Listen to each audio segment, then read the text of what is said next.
Gold experienced its largest two-day drop in 30 years, crashing through its support at $1,400 an ounce. Silver also dropped sharply, losing 6% in a single day, and Bitcoin fell through the floor, shedding 70% last Thursday. All while the stock market is showing signs that it too is in a bubble, and is likely to face a serious correction in coming months. So what's really going on here? Many are saying that the gold crash was sparked by the indications that Cyprus may be forced to sell off its gold reserves and by fears that this policy may be implemented throughout Europe. Others say that the drop in gold and silver is all being orchestrated by the Federal Reserve and other banking interests to protect the dollar. Those of you who follow precious metals have probably heard this explained as being driven by the dumping of gold and silver ETFs, which are paper assets not backed by any physical commodities. However, if you take a step back and look at the trends that are developing across the entire market, what we see points to a deeper underlying cause.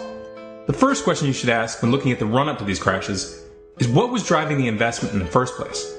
Was the upward movement in the markets representative of an actual improvement in the economy? Or were these movements in sync with the situation on the ground? Well, no, not at all. In fact, the disconnect between the speculative and investment markets and the real-world economy has been growing, and a number of experts have been talking about this trend for some time now. Not surprisingly, some of the heaviest hitters in the investment world, including Warren Buffett and George Soros, have been quietly exiting the U.S. stock market, and many corporate insiders have been selling their stocks instead of buying over the past several months. Now, obviously, when it comes to precious metals, this dynamic is more complex. There's a difference in the investment mindset because it's viewed by many as a hedge against inflation and a sort of safe haven to protect wealth during a downturn. And you also have a number of countries like China buying it up in large quantities. However, this does not make it invulnerable to market forces. If people start selling in mass, the price drops. This is crowd psychology, just like a herd of buffalo that panic and run off a cliff. It doesn't have to be rational at all. When it comes to gold, we do have some real-world limits because it currently takes $1,200 an ounce just to get it out of the ground. And mining companies aren't going to sell at a loss, so the price will stabilize somewhere above that mark in the long term. Now, we really can't discuss the upsurge in any kind of investments without looking at the Federal Reserve's quantitative easing policies. For those who don't know, quantitative easing is basically a fancy word for inflating the money supply. We used to say that they were running the printing presses, but nowadays they don't even print the money, they just type it into existence. We've had QE, QE2, QE3, QE4, one after another flooding the market with dollars in a desperate attempt to prop up the economy. Now, this hasn't led to an inflationary tailspin because of the petrodollar, and that has resulted in a break from the historical relationship between the money supply and gold prices. Those who don't take the petrodollar into account have a very difficult time explaining the way commodities have been behaving for the past 5 years. The fact that oil is only sold in dollars is spreading out the consequences of U.S. monetary policy across the globe, making it much less noticeable to the American public, and distorting the way that they behave in the markets. If you were using the stock market as your point of reference, all of this quantitative easing seemed to be working. But again, the real world economy has not been rebounding. And what that means is that what we've been seeing are speculative bubbles fueled by the influx of cash. Whether we're talking about the stock market, precious metals, or bitcoins, these upward swings have been investment oriented. Obviously, people are more likely to invest when more money is available to spend. And as the money supply grows, so does investment of all kinds. The problem is that in the United States, most of the investment that we've been seeing hasn't led to real increases in jobs. And when investor enthusiasm surpasses productive returns and real-world demand, a correction is inevitable.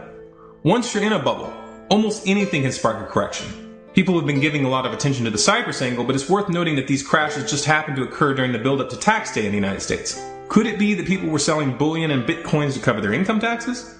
The reality is it could be a combination of factors. These kinds of market movements are often not traceable to a single cause. Multiple variables can influence market sentiment and coalesce into a panic. Again, markets have to be looked at in terms of human psychology, because in the end it all comes down to perceived value. This entire system is a construct of belief. Those who become attached to a concept of the absolute value of an asset open themselves up to severe losses. So does this mean that people should sell all their investments and stick to cash?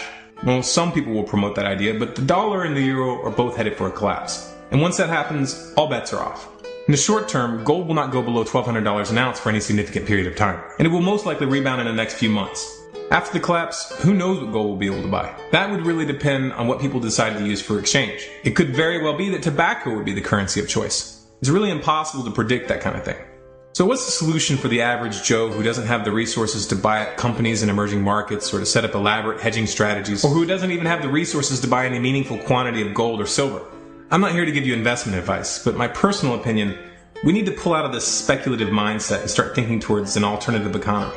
When we're talking about a real economy, it's the means of production that count, not the unit that you use for currency. People need to be looking towards things that they can produce in their own homes, which will be useful during a crisis. We need to grow gardens. We need to be building up connections and relationships in our local area with people with the same mindset. Buying up assets which you hope will increase in value is not likely to do you nearly as much good in the long run as building alternative means of production and exchange. Obviously, this isn't an easy answer, and it may be next to impossible in some neighborhoods just due to the mindset of the public. But realistically, what other option do we have? In the speculative markets, the little guy never really has a chance. If we try to compete with the elites on their terms, we're going to get eaten alive. We have to stop playing their games. And any investment strategy tied to their current monetary system is still their game. If you'd like more content like this, please subscribe to this channel, Storm Clouds Gathering, on YouTube. For updates and bonus content, please follow us on Facebook, facebook.com/Storm Clouds Gathering, on Twitter at Collapse Updates, and our website, stormcloudsgathering.com.